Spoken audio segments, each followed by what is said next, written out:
From the All Indiana Podcast Network, this is the News 8 Daily 8. Now, the latest news. Kylie Conway has the latest news. The top headlines. News you can use. Please stand by. Sponsored by LCS Heating and Cooling. Now, here's Wish TV's Kylie Conway. Hi, this is Kylie Conway, and this is the News 8 Daily 8 for Thursday, June 10th. More of the same today. Got some low pressure that moves in overhead, according to our Storm Track 8 team. The highs are going to be a little bit warmer with reaching the mid-80s, some spotty showers, possible storms.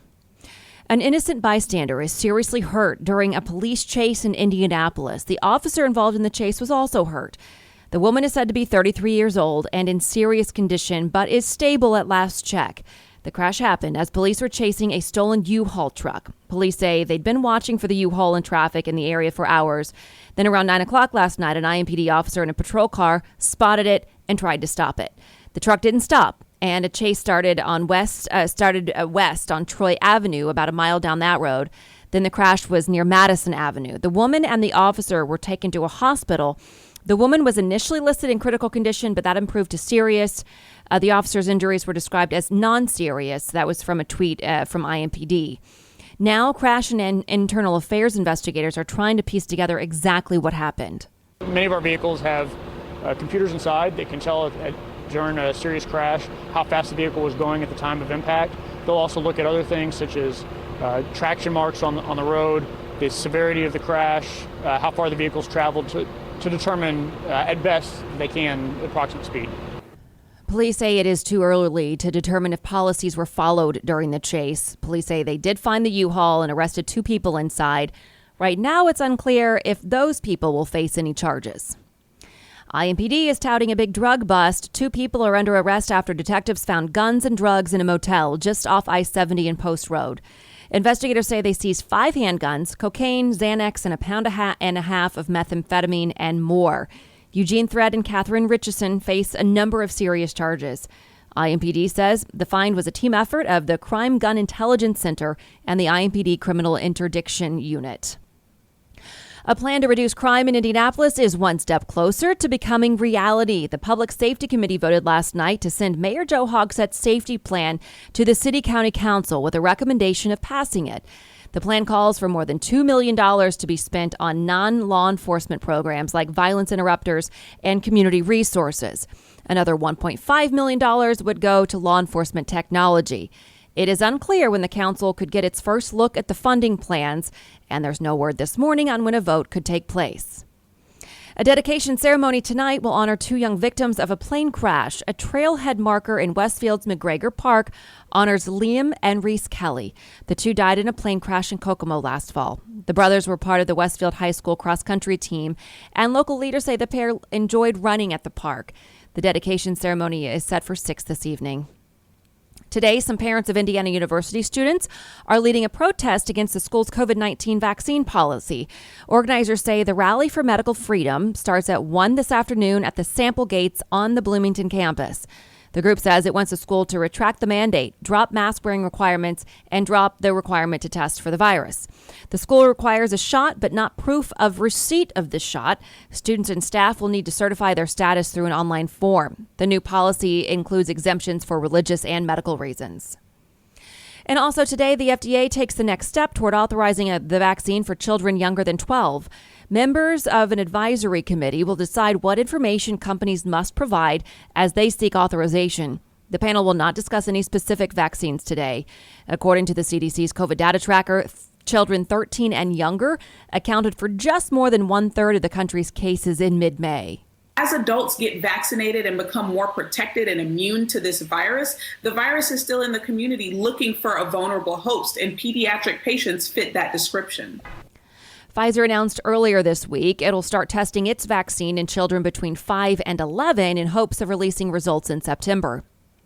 Johnson & Johnson is scrambling to make sure millions of COVID-19 vaccine doses don't expire. Several states report they've not been able to use their J&J allotments in time. The company says it's testing doses to see if they still work past the current approved expiration dates. Right now, the vaccine can be stored up to 3 months refrigerated and longer if frozen. Johnson & Johnson has delivered more than 21 million doses in the United States. The CDC says about 11 million have been administered. Westfield, Washington schools are planning to have 100% in-person learning this fall. That's according to our partners at the Hamilton County Reporter. The Board of School Trustees announced the plan this week. It would apply to all grade levels. The board is also changing the mask policy. Starting July 1st, masks will be voluntary in all schools and district buildings. Masks will be required on district school buses.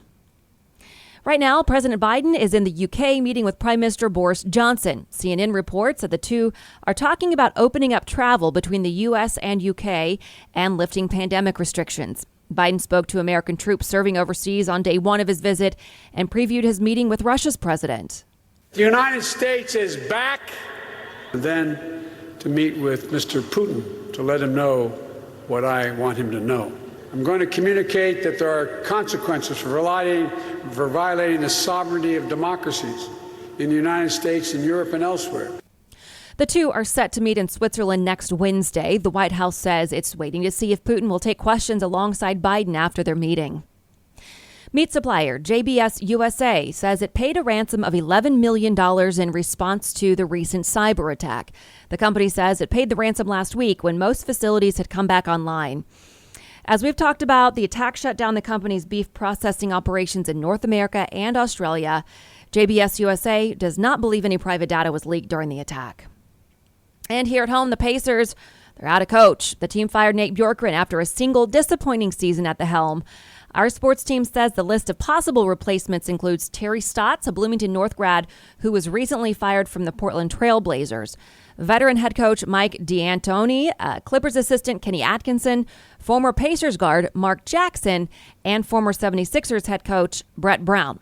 Bjorkgren's only season as head coach saw an injury-plagued year end poorly, with locker room drama spilling onto the court. Indiana's 34-38 record left them out of the main playoff bracket, and Bjorkgren's boss, Kevin Pritchard, talked about the firing. He took it pretty hard, and so I have too much respect to sort of open up those wounds. I think he knows what he needs to improve on, and I think he will. I hope I've learned from this. I hope our staff has learned from this in terms of selecting the right coach, because as I sit here, this is a shared responsibility. Bjorkgren was an assistant with Toronto and Phoenix before getting the Pacers job. The Indy Fuel get back on the ice tonight in South Carolina. It's game 2 of the playoff series against the Greenville Swamp Rabbits. The team's looking to get their first win. The puck drops at 7:05 tonight. And you don't have to hear it from me. If you've driven downtown, you're probably one of the many people who are frustrated by all the backups downtown, of course, caused by the closure of the North Split. You've probably seen the semis that are using city streets to get around all the construction. The official detour actually uses 465, which most of us know, but it's clear that a lot are going through downtown instead. INDOT says it is working to head off the headaches. We're only a couple weeks out from the closure, and we have been reaching out to trucking companies, things like that, and the word is spreading through, different social media posts and as people go through. So we're seeing, hopefully that shift will happen within the next couple of weeks. DPW estimates 90% of cars and trucks are using the correct detour, but the city is not saying how it arrived at that number. Some businesses say the closure is starting to impact their bottom line. Griner's Sub Shop on Shelby Street is just off of I-65 near Raymond Street. The shop's general manager says that it's seeing fewer customers. Bridget Moyer says there's been a 10 to 15% drop in business since the North Split shut down. Anyone around here is just seeing a lot lower of traffic flow. And so we, I think everybody together collectively has just been sticking with their, loyal customers, the people who are around here all the time. The neighborhood is really nice to have because a lot of our customers come from this area, but we have people come from all over. So that is the part that's hard, is when it's harder for people already traveling, then it's making it more complicated for them to get here. Moyer is encouraging everyone to take the extra time to go around the closure to support local businesses. 5 Senate Republicans, including Indiana's Mike Braun, are calling for an investigation into the release of tax information of several billionaires in a report from ProPublica. The lawmakers wrote a letter to the Inspectors General of the Treasury Department and IRS. It reads in part, "It appears personnel with access to America's personal and confidential information are again misusing protected information for political reasons. A federal law prohibits sharing a person's tax returns without their permission. The Treasury and IRS say they're now looking into how ProPublica got tax records of Warren Buffett, Jeff Bezos, Elon Musk, and Michael Bloomberg. Former White House counsel Don McGahn claims former President Trump wanted him to remove Robert Mueller from the Russia investigation. He testified in front of the House Judiciary Committee. McGahn told members he felt trapped after speaking with Trump. McGahn claims he offered his advice on the situation, but feared having more of the same conversations. McGahn called the former president's request a point of no return for the acting attorney general, meaning that he would either have to remove Mueller or resign. The mayor of San Jose, California, is proposing new gun safety restrictions he claims have never been used in the United States before. The rules would require gun owners in the city to have liability insurance and pay an annual fee. The city would use that money from the fees to pay for police and medical services needed after gun violence. We think insurance can be a mechanism for ensuring that gun owners get gun safes and trigger locks and all the other things, gun safety classes, that can make us safer. The move is as a response to last month's mass shooting at a rail yard in San Jose. The mayor's office says the city has had 8 more shootings since then, 3 of them deadly. This morning, environmental groups are celebrating the cancellation of the Keystone XL pipeline. TC Energy says it came to the decision after consulting with the Canadian government. The company added it plans to work with the government on safely terminating and removing the unfinished project. The Biden administration revoked the company's permit on his first day in office in January. The pipeline would have transported crude oil from Western Canada to Nebraska along a 1,200-mile line. Construction of the line started last year under former President Trump. A baby food company will stop selling one of its products after finding high levels of arsenic in the food. Beech-Nut Nutrition is recalling its single-grain rice cereal. According to the FDA recall notice, safety officials in Alaska discovered the cereal tested above the FDA's maximum arsenic levels. Beech-Nut says it may not be possible to find rice flour that falls below the FDA's threshold, so it's leaving the rice cereal market entirely. Last August, the FDA implemented rules on arsenic in baby food. A fundraiser to help local artists repaint their murals has reached its goal thanks to a massive donation. An anonymous donor gave $10,000 to help restore what's called Graffiti Alley in Fountain Square. Square Cat Vinyl set up the GoFundMe page with a goal of $10,000.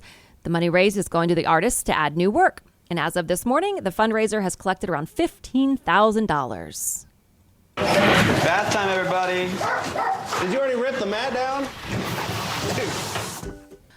More glitz and glamour are coming to Butler's famed Bulldogs, featured in a documentary series on Netflix called Dogs. It will follow the transition from Butler Blue III to the 4th, including the retirement of Tripp and the changing of the collar ceremony. The shows will also follow the health crisis and recovery of Tripp's handler, Michael Kaltenmark.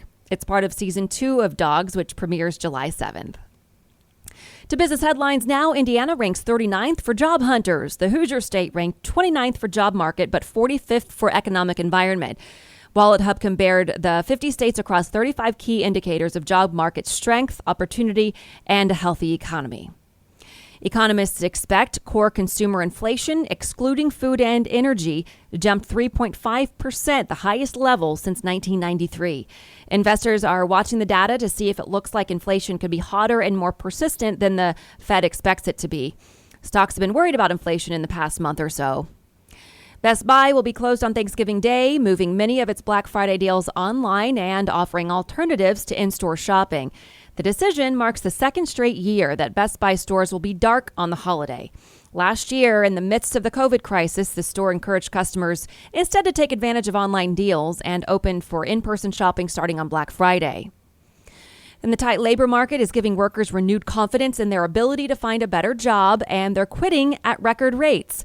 Some 4 million people quit their jobs in April, according to the Labor Department's job openings and labor turnover summary released this week, with the largest exits happening in retail, trade, professional, and business services.